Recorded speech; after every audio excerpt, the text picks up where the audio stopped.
All time I talk about best strategy for MH Law CT 3 and 5 years, how to crack MH Law CT 3 and 5 years examination, do's and don't for MH Law CT examination, right? But in this video, I will be talking about the worst strategy which is followed by many of the aspirants. Because of that, every year maximum aspirant flung to get into the GLC Mumbai, ILS Pune and other top law colleges. ठीक है, score नहीं आता है, demotivation होता है, एक साल पूरा खराब करते हैं सीडी की प्रिपरेशन में, सिलेक्शन नहीं होता, अच्छे कॉलेज में सिलेक्शन नहीं मिलता, right? So this video will help all the student those who are watching this video and do write in the comment section कि आप कौन सी मिस्टेक कर रहे हो। If you are already many student watching this video, so मैंने सारी चीजें क्लासरूम में एंड लाइव क्लास दोनों में डिस्कस की है, जो कि आपको बिल्कुल भी फॉलो नहीं करना है। वर्स्ट स्ट्रैटेजी की वजह से people don't score good marks. So before I start the video, channel को सब्सक्राइब कर लो। Manual Law CLAT to CD preparation channel का नाम है। एंड या चैनल को सब्सक्राइब करना, वीडियो अच्छा लगा तो लाइक भी ठोक देना, शेयर कर देना आपके सारे फ्रेंड लोग को, so that everyone should be benefit from this video.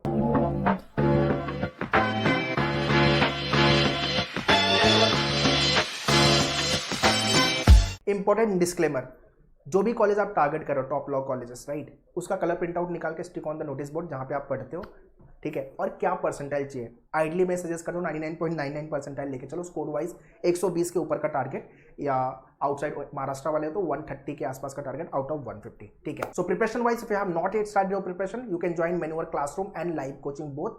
Classroom के लिए Mumbai and Pune you can visit. Pune में opposite Deccan bus stop near to the Deccan metro station, और अगर आप मुंबई में हो तो central western harbour line, Thane, Dadar, Andheri, Borivali, Vasai you can visit. But if not Mumbai and Pune base, then pan India, pan Maharashtra के लिए you can contact our online team. Self study course, mock test, books, sectional course, सबका link मैंने description डाला हुआ है, kindly check the description. First worst strategy is taking wrong guidance, wrong coaching and wrong mentorship. इसका मतलब क्या हुआ? आप ऐसे लोगों से गाइडेंस ले रहे हो जिन्होंने कभी एग्जाम लिखा नहीं है, या आपको उसके बारे में उनको डिटेल नॉलेज नहीं है, तो आप क्या मतलब आपको रॉन्ग गाइडेंस मिलेगा, right? If you are going into the coaching जहां पे फैकल्टीज ने कभी एग्जाम नहीं लिखा हुआ है, पैटर्न नहीं पता, डिफिकल्टी लेवल नहीं पता, then again you will fall in trap. Mentorship, यार जिसने मल्टीपल एग्जाम्स लिखे हुए, एग्जाम क्रैक किया हुआ है और हर साल एग्जाम लिख रहा है, एट मैन्योर we write the exam every year, तो वो आपको बेटर तरीके से मेंटर कर पाएगा, राइट? अगर आप में इतना पोटेंशियल नहीं है कि आप ये गेज कर सको यार कौन सी क्लास ज्वाइन करनी है, कोचिंग ज्वाइन करनी है, किससे मेंटरशिप लेना है। अब आप मेंटरशिप ले रहे हो अपने लेट्स से कि फ्रेंड से ले रहे हो, और फ्रेंड ने एग्जाम लिखा ही नहीं है, तो होगा क्या? अच्छे से गाइडेंस नहीं मिला, मेंटरशिप नहीं मिली, राइट? एंड लेक्चर्स वगैरह जो होने चाहिए थे वो ढंग से हुए नहीं, तो क्या होगा? आपका करियर ऐसे पानी डालना है आपको आपके करियर पे। मैं तो रेडी नहीं हूँ, मेरे बच्चों के साथ मैं रेडी नहीं हूँ। दोज हु आर ज्वाइनिंग मैन्योर, तो मैं तो लेक्चर्स के बाद उनके साथ आधा घंटे बैठता हूँ, 15-20 minute I spend with them. जो भी डाउट है, क्वेश्चन है या जनरल डाउट है, किस सेक्शन में प्रॉब्लम आ रही है, एग्जाम के बारे में कुछ डाउट है, टॉक टू मी, बट कोई भी कंफ्यूजन लेके घर नहीं जाना है। Second worst strategy, using too many resources. एक जो आपको बुकलेट मिल गई है या रिसोर्स मिले हैं आपकी क्लास से या सेल्फ बेस्ड जो भी आप तरीके से प्रिपेयर कर रहे हो, उसके अलावा we have watch multiple YouTube videos, उसके वजह से हम ये भी पढ़ लेते हैं, वो भी पढ़ लेते हैं, अरे उसने फ्रेंड ने ये बोला था, इस वीडियो में इसने ये बोला था, ये भी कर लेते हैं। उसके वजह से हम क्या कर रहे हैं? अपने माइंड को डिस्टर्ब कर रहे हैं और हम डिस्ट्रैक्ट हो रहे हैं, ठीक है?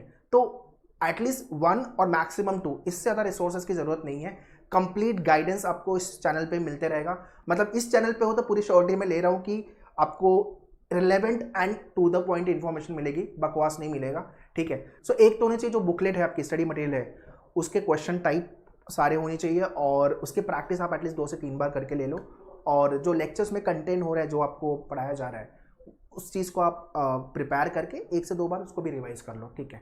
तो रिसोर्सेज अगर ढंग के हैं तो आपको मल्टीपल रिसोर्सेज फॉलो करने की जरूरत नहीं है।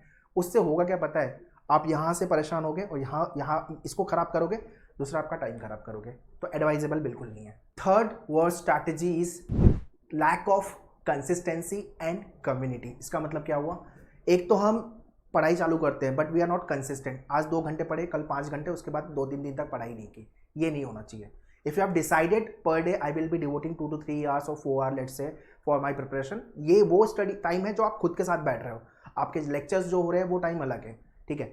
असली पढ़ाई तब होती है जब आप खुद के साथ बैठते हो। तो डेली बेसिस पे अगर आपने डिसाइड किया 2 से 3 घंटे, 4 घंटे या 5 घंटे या उससे ज़्यादा, डिपेंडिंग ऑन योर टाइम जो आपको परमिट करता है और स्ट्रेंथ एंड वीकनेसेस, ठीक है? तो जो ये टाइम दे रहे हो आप अपने आप को, ये कंसिस्टेंट होना चाहिए, राइट? एंड वीकेंड में तो थोड़ा ज़्यादा टाइम दे दो, है ना?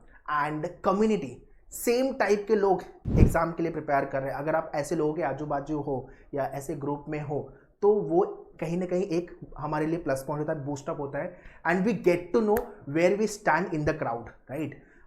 अकेले हम प्रिपेयर कर रहे हैं तो हमें लग रहा है कि यार हम ही फोड़ रहे हैं, राइट, हमारा मतलब हमें सब आता है, but when we get into the competition, right, जब मैं लाइव स्ट्रीमिंग भी करता हूँ तो सेम चीज़ हैपन, बहुत सारे लोग आते हैं, अलग अलग डाउट क्वेश्चन आते हैं, so I get to know okay ये अभी डाउट चल रहा है स्टूडेंट के दिमाग में, ये डाउट क्लियर हो गया है, हम ये स्टेज क्लियर कर चुके हैं। So basically whatever work you are doing, be consistent. दूसरा, कम्युनिटी यार अच्छी रखो, जो लोग टाइम पास कर रहे हैं या आपका टाइम वेस्ट कर रहे हैं या सोशल मीडिया पे आपका टाइम खराब कर रहे हैं, OTT प्लेटफॉर्म पे, ठीक है, फैमिली रिलेटिव, उनको थोड़ा बोलो भाई इस साल मुझे पढ़ाई करने दो, अगले साल मिलेंगे आफ्टर माई सिलेक्शन के बाद उनको मिठाइयाँ खिला देना, है ना, उनसे ब्लेसिंग ले लेना, ठीक है। सो 60 to 70% जो एस्पिरेंट है they fall in this trap, lack of consistency और कम्युनिटी। तो आप ट्राई करो कि ये गलती ना करो। Fourth worst strategy, favourite topics focus, ठीक है। इसका मतलब क्या हुआ, लैक ऑफ स्ट्रेंथ वीकनेस और उसको चैनलाइज करना, अपनी प्रिपरेशन को चैनलाइज करना, ये सबसे बड़ा प्रॉब्लम है, ठीक है।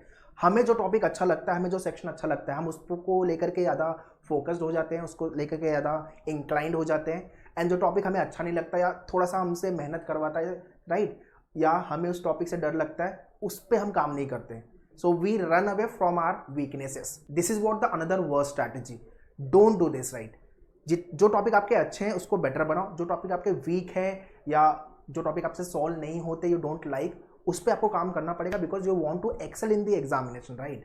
सो यू कैन नॉट से कि ये टॉपिक में नहीं करूंगा, ये पूरा सेक्शन में नहीं करूंगा, ये पॉसिबल नहीं है। You have to focus equally on entire syllabus. हाँ, ये जरूर हो सकता है कि एक सर्टेन टाइम के बाद ये होगा कि ये कुछ पर्टिकुलर टॉपिक है या एक टाइप के क्वेश्चन है जो मुझे नहीं करने, so that is okay, right, depending on कि ओवरऑल स्कोर आपका अच्छा बन रहा है और कुछ टॉपिक को स्किप करने से ज़्यादा फर्क नहीं पड़ रहा है, तो ये आपको खुद समझना पड़ेगा। And last worst strategy is nothing but time management and mock test writing habit.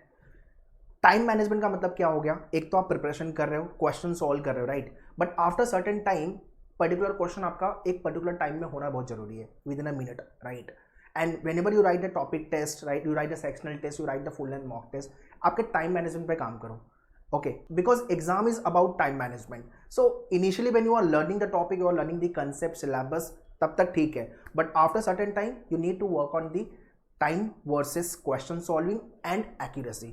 In addition to this, along with your preparation, do write the mock test। आप इनिशियली टॉपिक टेस्ट लिखो, सेक्शनल टेस्ट लिखो, after certain time full length mock भी आप लिखना बहुत जरूरी है। So before you go for the actual examination, do write couple of full length mock tests without fail. So these are the worst strategy done by many of the aspirant, और उसके वजह से स्कोर नहीं बनता, selection में problem आती है अच्छे कॉलेज में, ठीक है।